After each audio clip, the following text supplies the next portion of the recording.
Welcome back to the Chasing Common Ground podcast. I am joined by the one and only Bryan Fitzsimmons, whose show I have been blessed to be a part of, for better or for worse. For some people, this show is enough yapping from me, but if you ever need more of my long windedness, I take it on the road from time to time. But before I talk too much, I just want to give you a chance, Brian, to introduce yourself, and just kind of give us an idea of who you are and what you do. Yeah. So first off, thanks for having me on. I really appreciate it. I love being in the other seat on occasion. But for anybody who doesn't know me, I'm Bryan Fitzsimmons. I work with mostly moms 40 plus, trying to help them tone up, burn body fat, build muscle, and feel amazing. And the way that I do that is just by making things simple. That's my jam. So I like taking all the complexity out of all this stuff. And I mean, that is the beauty of the work that we do is we get to make things more simple, more achievable, and we get to kind of play a role in so many different people's lives. But I've always kind of been curious as to what was the path that led you specifically to that demographic? And more specifically, just to narrow down the question, was there a point in your career earlier on where you feel that you dealt with the totally opposite demographic? Yeah, so the reason I got into this demographic is because originally, I know you can't really see it. I'm used to the widescreen here, but I got my criminology degree back over there, and that's what I went to school for was trying to be a firefighter, a police officer, and I was in New Jersey, which it's a very drawn out, lengthy process, so you need a part-time job in the meantime. And I decided to be a personal trainer, and the first place I got a job was a place called Get in Shape for Women, which basically is like a curve. So anybody who's in my demographic of 40 plus moms know exactly what I'm talking about when I say curves. And basically, it was just me with a bunch of 40, 50, 60, 70, up to like 90-year-old women. And I was like a 21-year-old, 22-year-old dude. So outside looking in, it's like, oh, that must have sucked. But I had the time of my life. I loved training those ladies. They were incredible. We had such a fun time. And unfortunately, at a certain point, the business was not doing so well, and I had to find a new job because they were going under. And the place I landed on was a gym in New Jersey called Gabriel Fitness and Performance, and they pretty much cater to people who are 40 plus, so men and women. And that's where I cut my teeth, learned a ton, and got really good at honing the craft of training the 40 plus population. And then when it came to chatting on the floor, like I had a great time with pretty much everybody, but I could tell I kind of gravitated towards the women and addressing their issues and really kind of tackling the problems that they were having. And when I went off on my own, I was like kind of catering to everybody. But then I look at who followed me and I'm like, there's a lot of moms that tend to follow me. I'm like, I feel like I'm being called to this demographic. And I've always wanted to help people that remind me of my mom, who has just been on every diet you could possibly think of, read every diet book, tried forever, and just was so frustrated 24/7 and never happy with their body. And I'm like, this is the people I want to help. I mean, that speaks to me because I think for very similar reasons I enjoy working with older people when I get the opportunity. I find that I still have a fairly diverse clientele, meaning that like they could range in age from like 13 to 70. And it's oftentimes a fairly even split between men and women. Sometimes it's all the in person people are dudes and all the online people are female. Um, but it's just when you can kind of understand like a stage of a person's life based on people in your life, whether it be like an old client or a family member, it just makes it that much more rewarding to kind of help them to find their full potential. Now, this next question has actually been a question that's been posed upon me. And so I'm curious to hear how you would respond to it. If you were working with somebody and they asked you, how can they reach their full potential? Now, to preface this, the individual who would be asking this question might be actually one of your most engaged people that you work with, someone who never misses a workout, someone who always follows through with everything that you ask them to do, and that person is asking you, how can they reach their full potential? How would you answer that question? I would probably give them a list of like 5 to 10 other coaches that aren't me. Because I work mostly with people that struggle to do certain things that like that fall off on occasion, that struggle to stay on the wagon. And if that were the case, and there are those high achievers that are like, listen, I can nail my calories 9 times out of 10. I hit every single workout without a problem. I'd be like, all right, I probably should give you to somebody else, because I work with total beginners that are trying to figure out how to get their footing and build momentum. But if I did have the pleasure of having somebody like that who like transformed through the program and they get to the point where all that stuff is pretty automatic, I'd say, okay, if you want to absolutely max out, first off, let's get real narrow with what exactly we're maxing out on, because you can't max out everything all at once. It's a system of levers. One goes up, another one comes down. So is it a performance based goal? Is it a physique goal?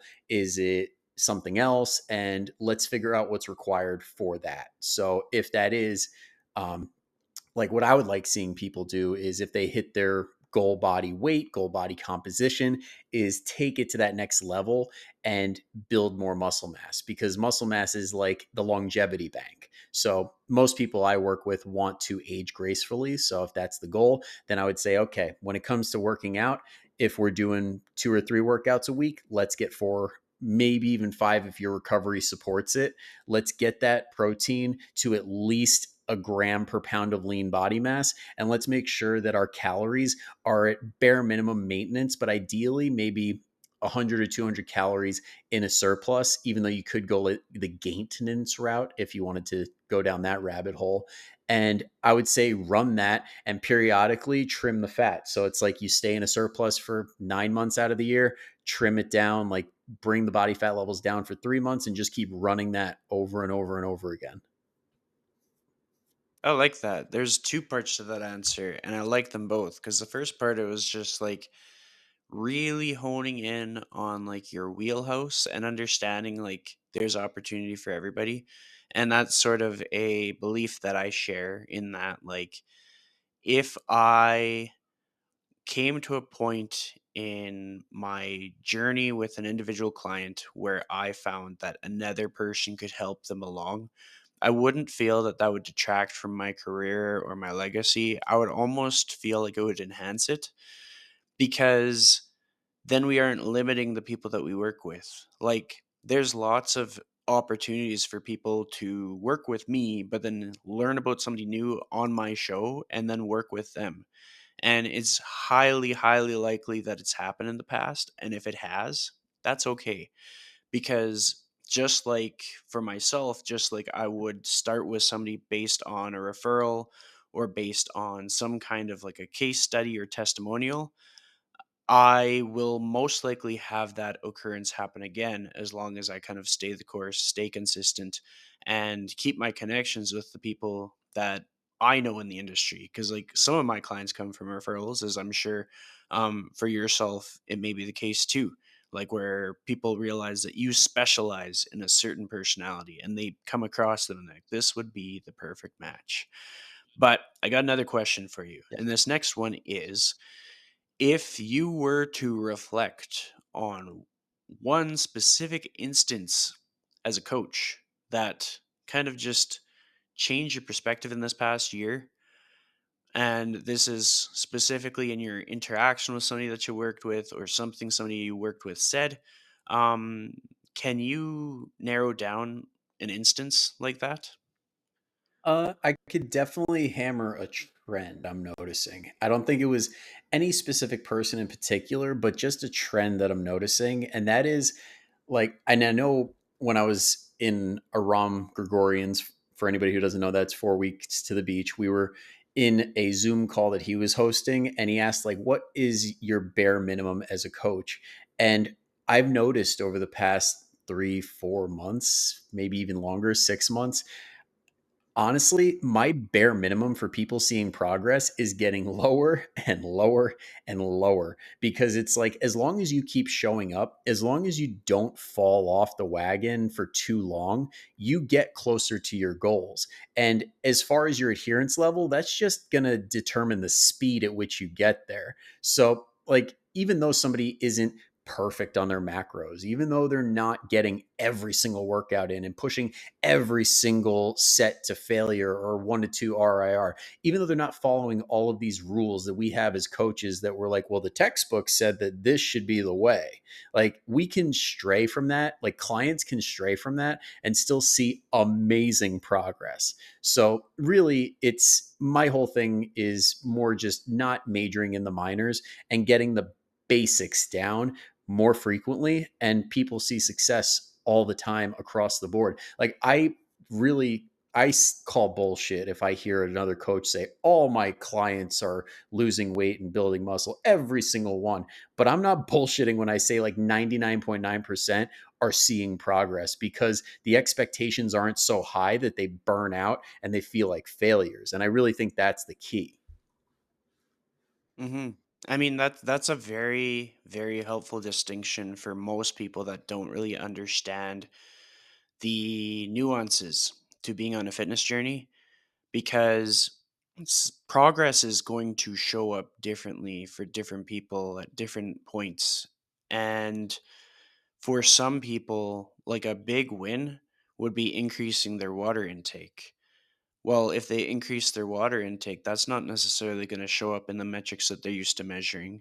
Yep. And for other people, it could be they got out of bed happier in the morning. And so like when they're filling out a check-in form and they just have so many more positive reflections, and then even if they hadn't made it to their workout in a while, they're a lot more likely to go than they would have been 2 weeks prior. And that's progress. And it's these little nuanced things where people kind of forget to give themselves credit. And without giving yourself credit, without being able to be in a zone where you can think positively about things, it makes it that much more difficult to make any progress at all. And for me, that's kind of something that gets me thinking. I get thinking about how so much of social media rewards negativity. So if I wanted to make a post go viral, I would cut down somebody else, or I would say, this isn't how you do it, or I would create chaos, controversy, just be like, hey, don't touch this receipt because you'll die, when in fact, that isn't the truth. Or I could be like, don't eat carrots. Carrots have just some chemical that you can't read when you read it out. Like, it's all these weird little things that show up on the internet that could very easily upset people, and it doesn't move the needle forward. And as coaches, like the best skill that we can give people is their ability to stay optimistic, hopeful, and positive. Because if they go towards conquering or uh, attempting a goal, if they are hopeful, optimistic, and positive, like the likelihood of them following through with that is so, so much better. But now, of course, I'm going to ask you a question.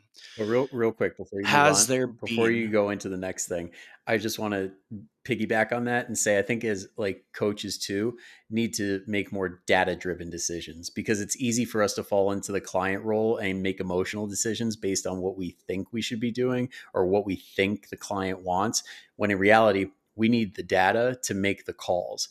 And I think a lot of people, and even clients, like if somebody's listening right now who's not a coach, having the right data points can make or break your progress, because a lot of people only look at weight, but the weight is like the most lagging indicator of this entire thing. Like, if we're going to really measure something, you better have your circumference measurements. Specifically, like I always track neck, waist, and hips for the ladies. And if it's a dude, it's just neck and waist. That way you could feed it into something like the Navy method. And that's a really easy way to measure your body composition, which is really what we're going after most times. So, understanding the data that you need is more important than even before you do anything else. Like, you should have that data. Hmm. And I mean, that is an important point, and I'm going to echo and highlight it by just saying, like, making data driven decisions is something that comes up in all facets. Like, I actually just recorded a guest episode for Beverly where I talked about data driven decisions with your marketing because, and also just the simple fact that so many people get so caught up in comparing their data or data. I don't even know how to say it anymore. I don't know if I'm Canadian or American half the time, but whatever you're collecting needs to be yours, because if you're comparing yours to someone else's, it doesn't do anything for you. It gets you nowhere, because comparing yours to someone else's, like, there's a disconnect. There's no way to change the variables because your variables have nothing to do with that other person. And so when a person's like, "Oh, I don't have enough data," well, then stay consistent and you'll have more data. Yeah, And it's like, sometimes "Oh, just the throwing data's not so- moving in the right direction." sometimes just throwing shit at the wall and seeing what sticks is a very effective strategy. But you got to keep throwing It's shit. You got to it's stay consistent. yeah, that's another one. I actually got myself in some trouble with that expression because I was talking to a registered dietitian friend of mine off of all podcasts, so this wasn't one that people got to hear about. But she said that she gets very agitated when people use that method. And it was primarily just because it's not the best method to actually see if the spaghetti is cooked or not. Because so many people are like, "Oh, yeah, see if it's cooked. We'll see if it sticks to the wall or sticks to the fridge." And she's like, "That is not how you test it." I think she said it was overcooked at that point. And I've thought about it ever since. And the reason that I bring it up is there's just so many things where we get excited because it's new and we're going to just do it. And then because it doesn't work, we just throw it all out. We give up completely because we didn't get that instant gratification. We didn't get that validation from having tried the first time. But in reality, if a person has like the grit and resilience to try something, not knowing what will happen of it, and then sticking to it long enough to gather the data to see what's working, what's not working. Is this in their best interest? Is this not in their best interest? Like, that's where they'll start to make progress. And just there's so many different examples. Let's say somebody wanted to stop smoking. Well, when they first stop smoking, it might feel kind of nice because they finally did what they said they were going to do, but it's gonna feel pretty shitty for like the next several days, several weeks, perhaps several months. Is going to impact everything in their being. Like, it's going to completely flip their world upside down. And they're going to want to take a step back from that thing that they engaged in, because the path of least resistance is to keep doing what you're doing. Because what's wrong with that? But then when they start to look at the data within that, where it's like, okay, so statistics are changing as I keep this new habit. Like, my likelihood to not die is improving because I've cut out this one lifestyle habit that increased the likelihood of death. And so that's where not only do people need to kind of detach from the emotions of that first initial feeling of doing something different, knowing that it's not necessarily going to be perfect, it's not necessarily going to be easy, but also they need to do it long enough to actually get the data that they need to have like a conclusion where they're being like, I guess this is working. It was very brutal, but it is working.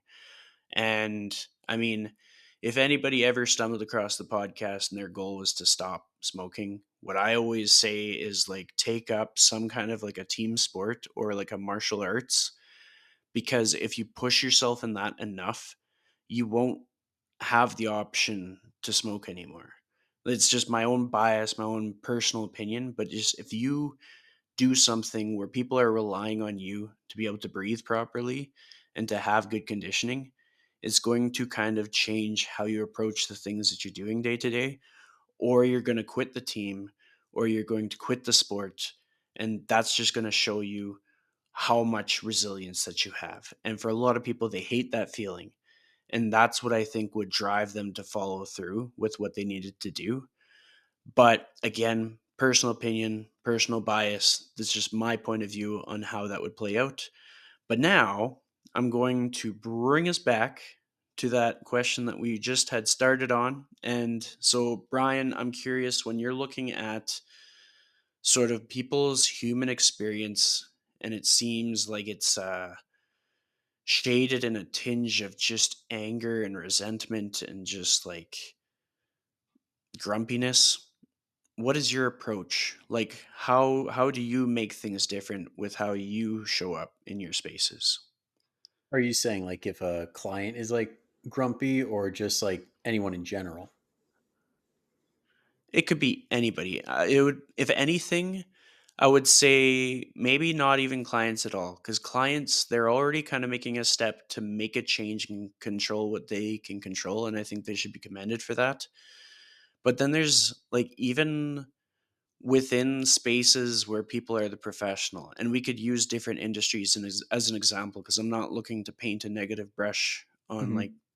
one industry, but more so just like maybe you see somebody in a leadership position in a accounting company, and their negative energy has a ripple effect on others. But you're like, how can I impact change in a way that isn't telling people how to live their lives, but could potentially show them the alternative method?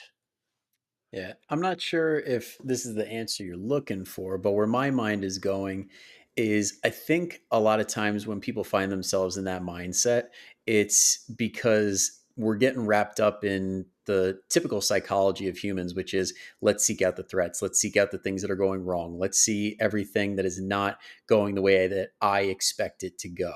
And that conflicts with our expectations, which then gets us all pissed off and grumpy. Whereas it takes a lot of effort, and I actually coach the clients on this pretty semi frequently, in finding the good stuff happening. And it's not natural, it is not easy, but you gotta really try to find the things in your life that are going right. And as much as woo wooey stuff like practicing gratitude and all that, like, it helps, it does make a difference, and it puts us in a state of mind and a positive, just a state overall, like body and mind, where we're in a better position to help people, or somebody who's a leader is in a better position to lead people, where they are looking at it from how am I going to serve, how am I going to help, not why is everybody not doing what I expect them to do. I like that answer. You nailed it.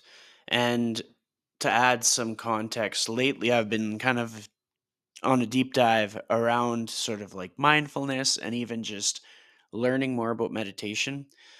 And my sort of best resource for that, I like to dive into George Mumford, whether it be his books or his podcast appearances. He's someone who's worked with a lot of NBA athletes. Mhm. He worked with Kobe Bryant, Michael Jordan. He's worked with Shaq, I believe, and then he worked with the Edmonton Oilers. So clearly, that's going So to that's influence how my you found interests. them. That's how it that's how it Yeah, happened. and I just find his style very refreshing. And there's a lot of things. There's kind of like the way he sees things is so similar to the way that I'm seeing things that, of course, I'm going to enjoy it. But I just found it so powerful that no matter what circumstances he faced, because he had a history of like pretty severe drug addiction, but he was like a functional drug addict. So, like, he was able to carry out all of his responsibilities. He was able to perform at a pretty good level professionally. Mhm. But despite that, he was still struggling. And it took a lot for him to kind of like find the path to turn his life around. And I'm sure there was many times, I think he reflects on this, where like he didn't imagine that it was possible for him to turn his life around. And then I think about, because everybody's sort of like struggles and situations are going to be unique to themselves, in that one person's battle could be like uh, bigger if you drew a picture of what it looks like, or bigger if you took the data for how painful it was, like from a pain measurement perspective. But relative to the individual going through the thing, like one person not being able to pay their mortgage can be just as devastating as another person owing $1 billion. The Like, hardest thing the you've ever body gone doesn't through is necessarily. always the hardest thing you've ever gone through. Precisely. I think that was the more eloquent way to say it too. And it's just so to bring things to our next talking point, just the reason why I think it is so important to be focused on things like gratitude and all of that stuff is because it gives people tools to get through life. Without that, a lot of things can slow all of us down respectfully, as like they should. We're human, we're going to be caught off guard, we're going to question ourselves. But if we equip people with just that much more, where they're able to kind of like find the next gear or look inward or just know what needs to be done and, and able to move forward. Like, I feel like that is just so important for people. So now I would be curious, like when you're working on like gratitude with your people or anything in that realm, what are the ways that you help people implement that in their life? Well, first is just like creating awareness around it, because a lot of times we're operating in this cloud of negativity or judgment, or just this being in this place where we don't want to be, and we're not really aware that we are. We're just like kind of need to take a step back, and you're like, oh shit, oh, can I curse on here? Yeah, you're good. My bad. But sometimes it takes that moment of like stepping back and being like, oh shit, this is not how I want to operate day to day. But we just kind of fall into that pattern. So that's step one. And then step two is identifying like triggers. What are the things that actually get us to this place? What are the things that cause us to get in this negative mindset? I know for me personally, big one is my phone. Like I went out and purchased, best $15 purchase I ever made was a phone holder, because it gives me a Nice. distinct place to put it away. I have Deadpool at my side, but it gives me a reason to put my phone away from me. And it actually does create a better mental situation for me personally. Now, sometimes we can't get away from those stressors. And then you got to go that next level of strategy and being like, okay, I can't avoid this person or this thing that I'm dealing with at work. And you got to create space away from that during different parts of the day where you can kind of reset yourself a little bit. But it comes down to just figuring out what exactly is that trigger, and then giving yourself that space to be like, okay, what are one, two, three things I need to do to get myself into a place that I want to be. I truly want to be. I don't want to just survive. I want to thrive today. I like that. There's a lot to take away from that. I particularly like the phone holder because it was Deadpool.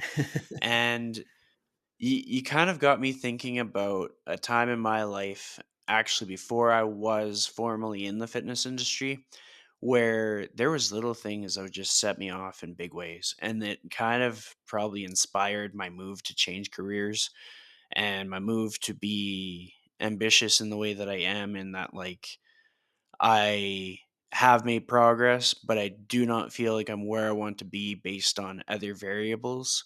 So, to add more context, I used to be super agitated by like emails from like a specific neighbor, where it was like just her tone in the email and just kind of like the things that would be brought up um made me feel like debilitatingly anxious.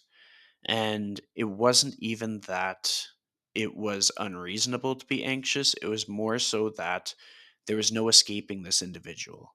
I couldn't block the emails because I was on the condo board. I couldn't block them because we live in the same building. Like, at some point, they're going to need to get a hold of me. I couldn't put a stop to it because it was just one of those like things that, in order to de escalate it, you basically have to be as kind as possible. So it's kind of Yeah. like you're backed up in a corner. And one of the most helpful things I did for myself was I went through different filters within like the rules of my Gmail.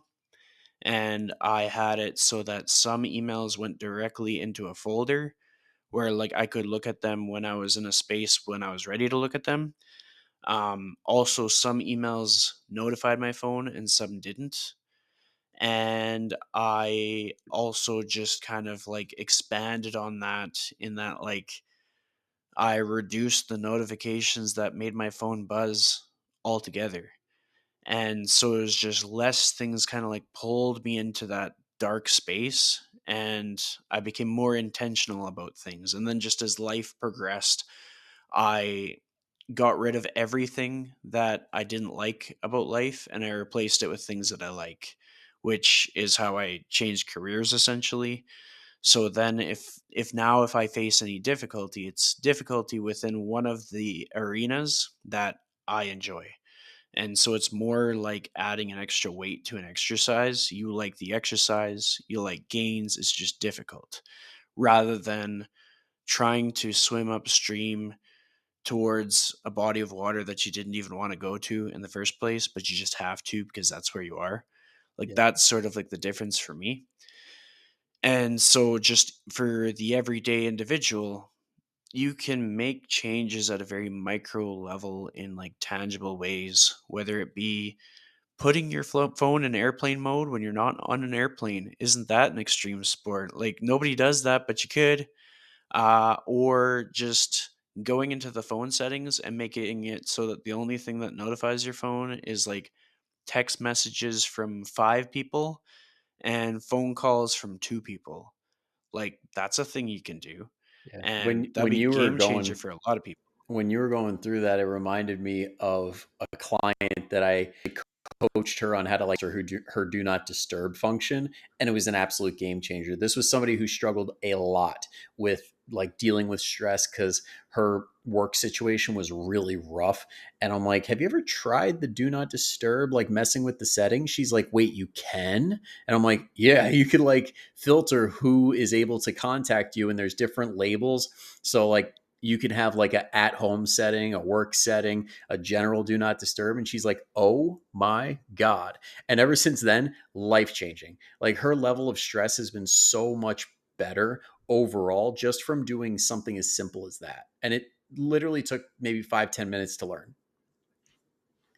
Yeah, and I mean that I consider myself a very tech savvy individual, and I didn't even make use of the do not disturb feature until like this past year. Yeah. I did everything that was more difficult that had the same outcome. I'd go into the individual apps or I'd do whatever I had to do. But it wasn't until recently that I started actually like tapping the do not disturb when I'm trying to be present with people. Even for this episode here, because I'm using the integrated camera on my phone.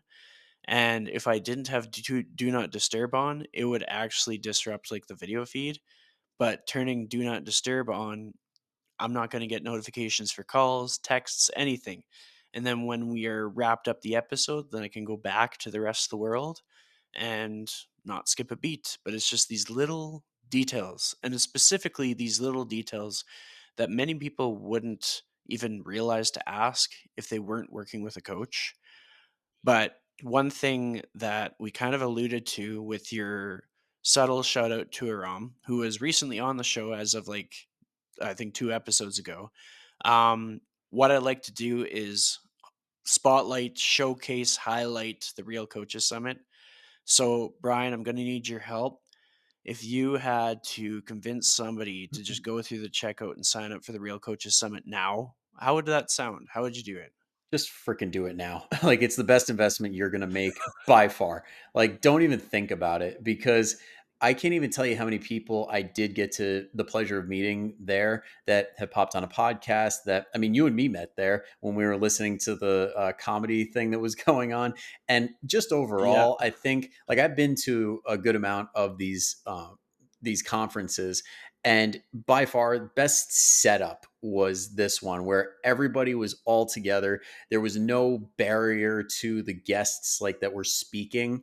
There was no like red velvet rope or any of that crap where I've seen that happen, like where you have to pay VIP just to have the opportunity to look at somebody. Like this Real Coaches Summit is exactly what it says. It's like a bunch of people that are genuinely actually real coaches. So if you want to be around people that are not the super flashy types that you see on Instagram that we were riffing about before. Like, if you want to see people that are in the trenches, that are actually, you probably will learn more from the attendees than you will the actual speakers. If you're willing to make some friends and get out of your comfort zone, it could change your life. Absolutely. And something that I've been thinking about lately, and this isn't by any means a call out to anybody, but if someone felt so inclined and they weren't actually in the industry, you can go to the summit. You can go to the Yeah. Real Coaches Summit, even if you're a fitness enthusiast. And the fun thing is that if you listen to either one of our shows, like that person would probably get to meet a lot of the people that they've heard on fitness podcasts just because like the industry is a big industry, but when it comes to the people who are like super sociable and like to connect with their friends, that part of the industry gets a lot tighter, a lot smaller, where like eventually everybody knows everybody. And so if you've enjoyed particular guests, like if you've enjoyed the Chasing Common Ground slash the Lifestyle Chase podcast, I'm pretty certain that at least 10 to 15 people from the show will be at the event. And like most events will have 10 to 15 people from the show there just simply because of the volume of people. And then same thing with Brian's podcast too. But I like to get people thinking about what they could do that's maybe a little bit scary because like going to a conference can be scary and it's expensive and it pushes the budget for most people, but it's still worth it. Like there's still so much that a person can get from it. And even just like the simple thing of just getting out of the house. Just if you're gonna get out of the house and do something, it's a great choice of what to do. And additionally, I think that everybody who shows up to the Real Coaches Summit should consider checking out the Sphere. I spent an extra day in Vegas last year to check out the Sphere. Just went by myself. It was a good time. And ever since then, I've been trying to convince everybody else to go, and everybody's like, no, it's too expensive. But I'm telling you, that thing is awesome and it's worth going to at least once, even though it's expensive. At least once, anyways. I mean, So, might have to wait until the next Real Coaches Summit because I got like 4 bachelor parties and weddings coming up. But after that, I'm down.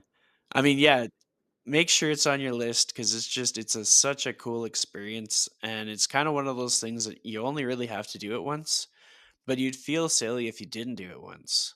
But even in the same sense, there's lots of things that people would tell me that I should do that I have yet to do. Like I realized the other day, I have never been to Disney World.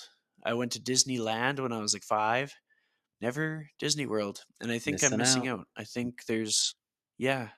So I got to get that on my list. But with that said, we're getting in close to the new year. This episode will be published probably today.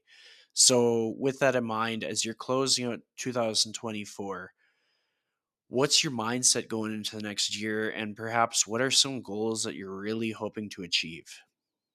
Are we talking as far as business or like my own fitness or life? Like what direction are we going with that? The things that you're most emotionally attached to. So some of us are Well, very, very work driven, but yeah. yeah, the thing you're most emotionally attached to. Well, I'm sure anybody listening right now who is a fellow like business owner, I don't say entrepreneur because I'm like weird about that, but business owner, it consumes your mind pretty much 24/7. So that's where I'm at right now. And my big goal is just to keep growing the roster. Like, I am still a relatively new coach, and I want to really like push the limit and see how many people I can serve to a really high level. And that's going into this next year and many years to come. I want to find what that limit is. So that's really my main goal, just to push awareness, to let more people know about it, and in doing that, helping them reach their goals. Because I think a lot of people do get sucked into programs that are not right fits for them, that just are quick money grabs that unfortunately leave people worse off. So my mission is to get people back on track so they can get the results that they want because they deserve it. I like that. What are some like tangible moments that you hope to experience over the course of 2025? Uh, First 10K month would be nice, but because I I do a recurring billing model. So like it would be a true 10K, not a I signed 5 people at like 2K for 1 month. So it would be like a true one. That would be like a good like milestone for me. Uh that's like the most immediate one I could think of. I like it. I like it. And it's very reasonable. And like, while so many people say that it's such a cliche number, I will tell you that when you crunch the numbers for people based on like their housing expenses, their business expenses, um, basically the market of their area or the demographic that they're targeting online, like, it's if it's not 10,000, it's like 9,700. Yep. Like, the number almost always ends up there, and it's a very normal goal to have. It doesn't even paint a person in, like, this lens of, like, "Oh my, they want far too many things." It actually puts them in a position where they can diversify their investments, where they can take time to go to a conference but not be working at the same time as watching the conference. It That gives kills me. people, That kills me when people are at a conference and they're working their ass off and they can barely pay attention. I'm like, oh, I'm so glad I set up my business the way that I did because what's the point of even yeah. doing this shit if you're not even going to be present? Well, I've got some really good like context from my own experiences because there was a point where my work was so diversified that even if I blocked out time for certain things, I still was accessible to too many different people. And so I'd be doing non fitness graphic design work like on a rush while I was watching some of the presentations at the Real Coaches Summit. And I actually recently, like as of this month, made a not easy decision to move away from that work because there is such a demand for me to do like fitness specific stuff. Not in a braggadocious way, just more in a every single day somebody asks me questions about things that I can help them with, and every single day I help them with those things. And so it's like the demand is there and I don't even have to like advertise about it.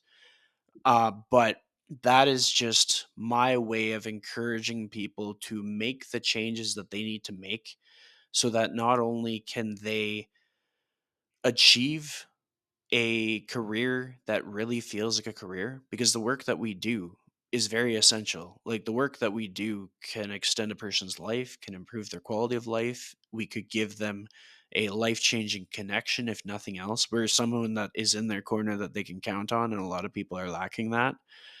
And when we are connecting with other people at conferences or learning things, if we sell ourselves short to the degree that we are just like uh, completely empty tank and just going through the motions, we don't get as enriched as we could if we made the tough decisions to set the very difficult boundaries where it's like, look, like I can't do this work anymore. I'm going to focus on this other work where I can really make a bigger impact, whether it be for me choosing to contract for fewer people or for fewer industries, or for another person choosing to use like the do not disturb setting on their phone, or choosing who has their personal phone number and who doesn't, like all these different facets of life.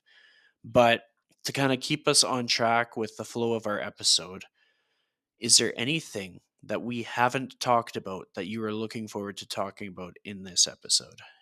No, I mean we crushed a lot of good topics. I mean, I love going in with no agenda and just kind of seeing where it goes. So this went in directions I wouldn't have thought, but I'm happy we did. I'm glad that that is your closing sentiments, because I was like, there's really nothing that I could add to this. I think this was a really good conversation. Now, one thing that I want to do for people, because a lot of the time people are always curious, like what other shows can I listen to? So, Brian, if people want to find your show, what is the easiest way for them to get subscribed, get into your world? Yeah, I mean, anywhere you listen to podcasts, it's the Fit 40 podcast, just FIT 40 podcast, and it'll pop right up. That's my baby right there. That podcast is going strong, and I love it. And then I've also got my Facebook group, the Fit 40 Family, also a really fun time. And across all socials, it's just Bryan, BRY is in yes, BRYAN underscore Fit 40, FIT 40. And that's everywhere: Instagram, YouTube, Facebook, whatever. That's awesome. And to give our audience some context, I listen to a lot of podcasts, and I should say that I listen to podcasts on different platforms, but on Spotify, one of the podcasts that I listen to the most, which is impressive because I produce like seven of them, is actually Brian's podcast. And the reason why I gravitate towards it is it's just an easy listen. Sometimes he sounds Canadian, and that brings me joy. But despite the fact that you are not Canadian, as far as I know, Is that just the niceness factor, or but are there certain things that I'm saying that are like, okay, there's the twang there, the tinge of Canadian?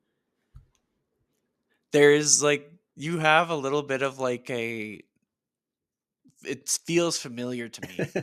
Whether I'm just confused or maybe I'm just getting because I half the people I talk to every day are American. So I might just be like losing touch with what it is to be a Canadian. I But mean, as someone who has I always wonder if my Midwestern family rubbed off on me enough where it's like there's a little bit of that going on, and it's like a little I bridge. think so. It has to be. But it's that and the friendliness. Like when you asked if there was cursing allowed on the podcast, I'm not someone that just comes out of the gates dropping every f bomb that I can think of, but if it comes out naturally, nothing I can do about it. And when I'm concerned, I just let people know. I'm like, okay, I got like my dad listens to this show. Joan listens to this show. We got some people listening to the show that might appreciate like as normal language as what you are working with. And if it happens that it includes some swears like a ROM, then so be it. And everybody's cool with that. It's just then nobody's being inauthentic to who they are. And if somebody was to meet one of my podcast guests in real life, that's how they would be talking to them. And so then there's no surprises. And that's sort of like my angle as a host. I try to allow people to be themselves as much as possible. And sometimes when they're scared, maybe they are being like the podcast version of themselves. But yeah, this was actually something I thought about before we hit record was just when we show up to our lives in a way that allows people to be comfortable being themselves, I think that's a good way to show up. And I think that's something that you exemplify in your personality and the way you show up to life. So hopefully other people kind of take on their roles in people's lives in a way that like makes it easier for people to be quirky or weird or be fans of certain things or to have I mean, I'm holding a hockey stick for this interview and you showed us your Deadpool phone holder. Like we both have our little things that make us us. But yeah. But with that said, I'm going to wrap up this episode. Thank you, Brian, for being on the show today. I appreciate you having me. I really do. And just to compliment what you were just saying, life's too short to be boring. Like, take your job seriously and how you help others seriously, but don't take yourself too seriously. Life's too short.